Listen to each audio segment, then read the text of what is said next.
Good morning. Welcome to chapter 5th, Indifference Curve Approach for UG Economics SEM First. In the previous chapter, we have come to know what is utility, what is cardinal utility. Utility, the want satisfying power of goods and services. And there, we treated utility as cardinal, that is, utility can be quantified, satisfaction can be quantified, it can be measured in numbers, it can be exactly said how much, what is total quantity. So, utility in cardinal analysis can be added, subtracted, multiplied. So, simply it can be quantified. But here, this is new technique, that is indifference curve approach. This measures utility in terms of the ranks, first order, second order, first, second, like students' result, first division, second division, third division. So, first division cannot be added with second division. So, this concept treats utility on the terms how much, exactly not like that, but yes, more or less.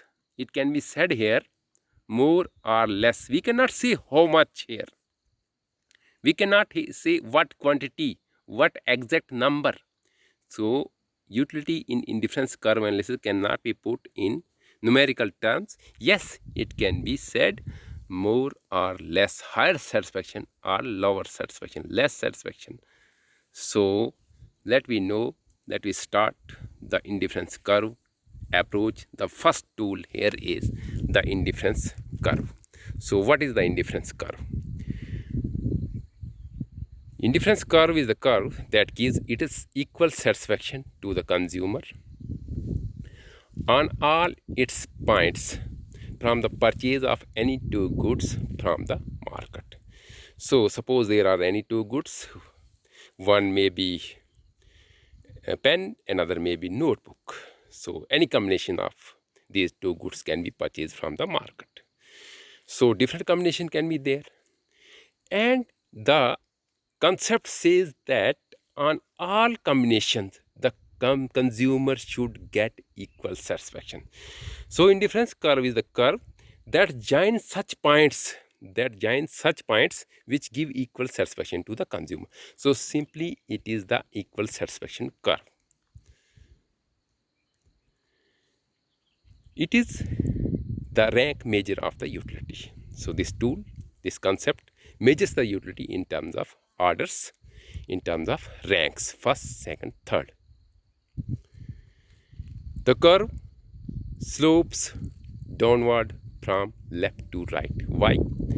Because in economics, there is always full employment. Assume that there is full employment. So resources are limited. So if one thing increases, others should fall. That is why here, if we purchase two goods, the consumer has limited income. So if one good is increased, others should fall. Therefore, this indifference curve has negative slope, that is downward slope. So it is convex to the origin. It is based on the concept of the marginal rate of substitution.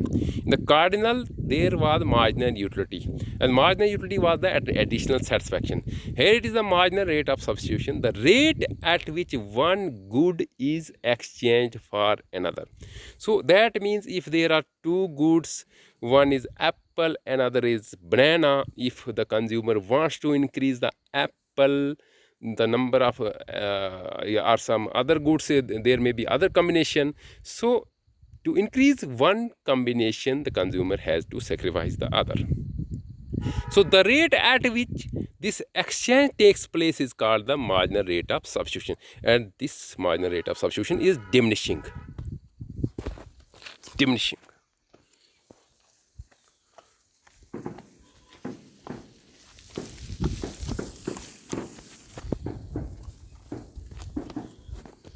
So what are the conditions for the indifference curve analysis? The condition, the assumptions under which the analysis, the approach has been framed.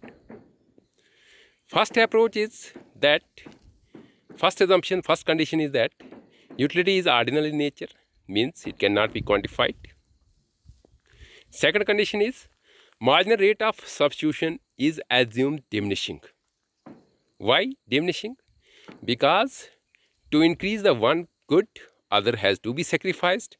But yes, the consumer will never want the other good should go to zero.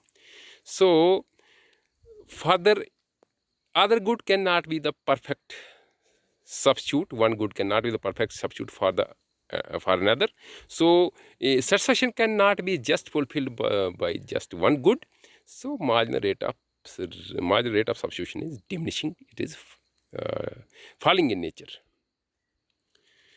Consumer is rational in nature. The analysis, like in cardinal approach, consumer was assumed rational. That means he can make decision, he can take decision, he can make judgment. Yes, here again consumer is assumed rational in behavior. Income and prices are taken given in the market. That is, market decides the income and prices. So these are taken given, constant.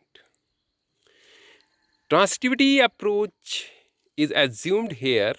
Transitivity means the choice given the preference number 1 should be preferred in all situations.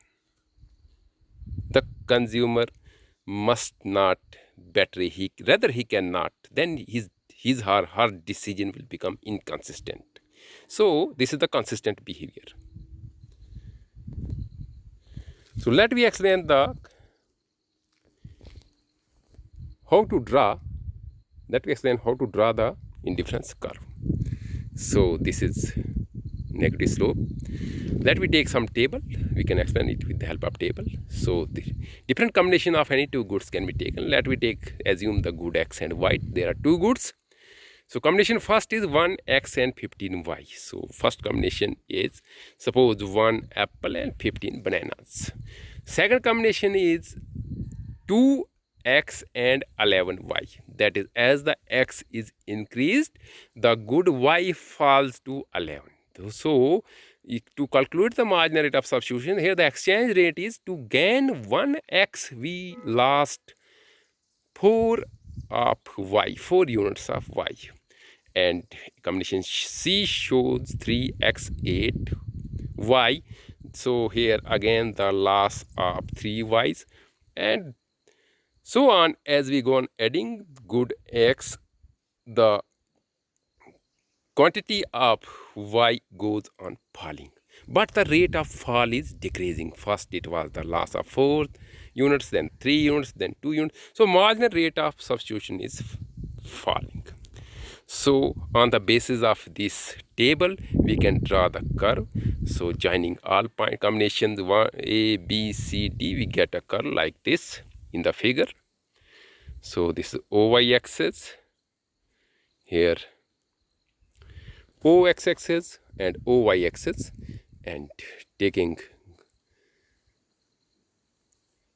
good X on OX axis and good Y on OY axis. The curve has been drawn here. So first combination was 1x 15y, and second combination was 2x 11y, and so on. Joining all these combinations, we get a curve which is downward sloping. This curve is called the indifference curve. This is how the indifference curve is drawn. So in the curve as well as in the table,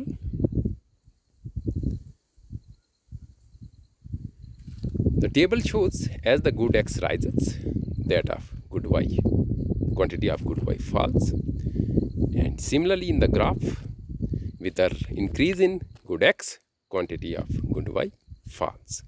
So the curve is downward sloping and convex to the origin. So now let we find the types of the indifference curves. So indifference curves can be of different types. The 4 types are listed here depending upon their properties. Number 1, they are convex indifference curves. Number 2, right angled indifference curves. Number 3, straight lines indifference curve. Number 4, backward bending indifference curve. So let me go to types. First is convex type. The convex indifference curve is based on the assumption of diminishing marginal rate of substitution. So indifference curve is convex when the marginal rate of substitution is diminishing. Otherwise, it will become concave if it is increasing. It will become constant if it is constant. So the rate of exchange for x and y must be diminishing. Then the possibility, the assumption, the condition is fulfilled that yes, the indifference curve, the possibility of in the indifference curve is only convex to the origin, as shown in the figure. So I see indifference curve along O axis y, along O y axis some good is taken, and the convex type of indifference curve can be drawn. Number 2 is the straight line indifference curves. So such type of curves are rare, but yes, they can be possible for the perfect substitute. And perfect substitutes mean exact substitute. So Colgate for Colgate, Pepsodent for. So same good on O axis, same good on O y axis. Joining these points, we get a straight line, we get parallel lines. So these are for straight lines indifference, they are for the perfect substitutes. Third type is the right angle curves, and they are for the perfect complements. That is the goods which are taken together, which are purchased together, and such goods are car and petrol, and yes, pen and ink can be. So because they are taken jointly, they are purchased together, they have to be in some proportion, in some fixed proportion. So the point indicates on both sides along O x-axis as well as on O y-axis. So they become right angle curves. And yes, backward bending curves can be the 4 type. That is, if the good is non-preferable, non-normal good, if the good is not normal, like poison can be the good which can be not preferred good, and as compared to rice is the normal good, poison the so for the good like poison, the curve, the preference can be backward bending. That is, we are increasing the quantity of rice but not of the poison.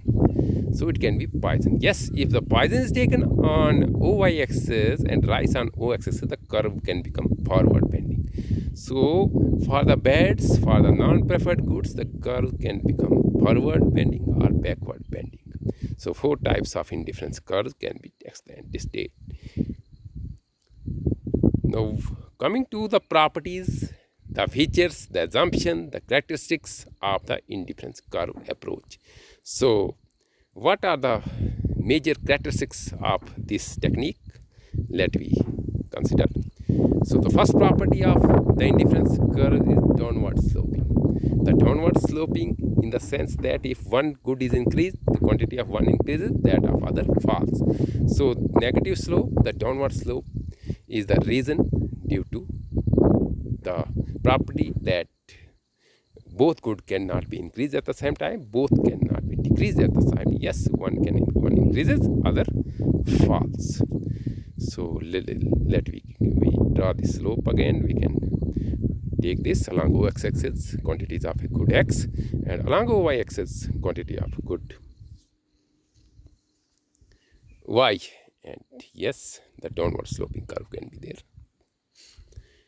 The next property of the indifference curve technique is convex to the origin. That is, convexity because of marginal rate of substitution is diminishing. So as said already, it becomes concave if the marginal rate is rising, and it becomes straight line if the marginal rate of substitution becomes constant. So the only possible, the only assumption, the only feature of this indifference curve technique is that it can be convex to the origin. So first property is downward sloping, second is convex to origin. So here rising MRS, constant MRS and falling MRS, and accordingly the shapes of the indifference curves: concave, straight line and convex.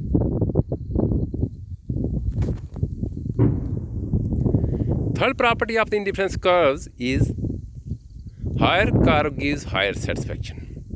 So why higher curve gives higher satisfaction? Because higher curve has higher basket, higher combination of the goods and services. So good X and Y can be more at higher level, lower at lower level. So more satisfaction at higher level, lower satisfaction at lower level, as shown in the figure. So this is third property.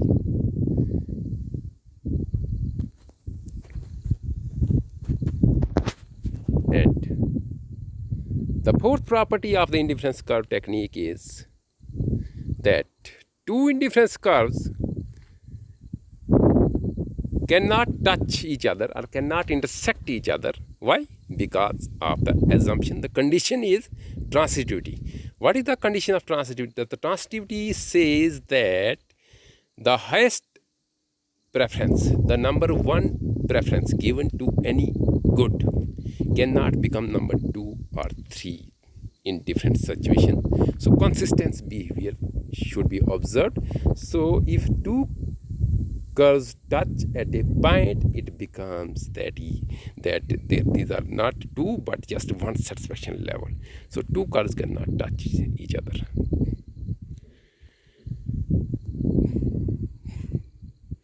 So ICs for complements are right angles, that is perfect complements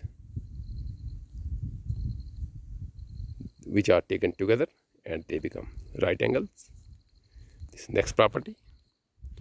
And next property is two ICs cannot intersect each other. Yes, again transitory approach shall be breached here. Consistent behavior will not be there if the two curves intersect each other. So it is not possible that two curves are touch or they intersect. ICs for perfect substitutes are straight lines. So for perfect substitutes, one good for another, exactly same, they are straight lines. ICs for bads are backward bending, non-preferable goods, they are backward bending. So what is the importance, what are the applications of the indifference curves? To measure the consumer satisfaction. Yes, consumer satisfaction level can be measured, satisfaction can be measured. To know the effect of change in prices and income on the consumer welfare. Yes, definitely the change in price will impact the consumer behavior, consumer demand and his or her welfare as well. Again, income levels has effects. Income may increase, income may decrease. If increases, welfare may rise, and if decreases, welfare will fall. To know the effects of tax and subsidies, the government has to go for the tax and subsidy. On the basis of this technique, the analysis can be, the policy can be decided. To have the assessment on the impact. To compare the cost of living, the welfare levels of the consumers. So to decide the future planning for saving. Now coming to limitations, what are the drawbacks of this technique? So Professor Robertson says it is same old wine in new bottle. Why? Because the analysis has been decorated with MRS. That MRS has been substituted for marginal utility. Here MRS is falling, there MU marginal utility is falling. So equation is almost same. MRS, marginal rate of substitution between X and Y, should be equal to ratio of prices, and there again same, marginal utility should be equal to ratio of prices. So no difference at all, just some decoration has been made. Again, the analysis is based on perfect competition, which is not the reality in the world. Consumers are assumed rational, but really it is difficult for them to be rational because social, political, religious, cultural constraints are always there and they create hindrance. Professor Knight says that observed behavior or revealed behavior has not been explained here. And observed behavior can be explained on the basis of cardinal principle, not on the basis of ordinal principle. Professor Armstrong says that consumer has no ability to judge, so there is indifference. Indifference is not due to unequal preference or because there is some isolated utility curve, but it is because there can be zero utility between 2 points. So again, the thesis, this approach has been criticized. Two goods model does not represent the real world. Risk and uncertainty factors are not the part of this approach because again, these factors involve the cardinality. Advertisement world has not been considered here, which also impacts the consumer behavior. Veblen effect, that is luxurious consumption, and bandwagon effects, that is crowd effect, or what public belief effect, or speculative behaviors have not been taken care of here. Conclusion. So yes, there are some drawbacks. Still, the approach is superior to the cardinal approach, and yes, it is an improved tool to analyze the consumer behavior. And yes, cardinality has been done away. Price effect is broken into income effect and substitution effect. So income effect occurs due to change in price, due to fall and rise, and substitution effect occurs due to change in quantity. It does away marginality and replaces it with more real concept, that is marginal rate of substitution. It measures consumer surplus betterly in terms of the ordinal concept. So thank you all.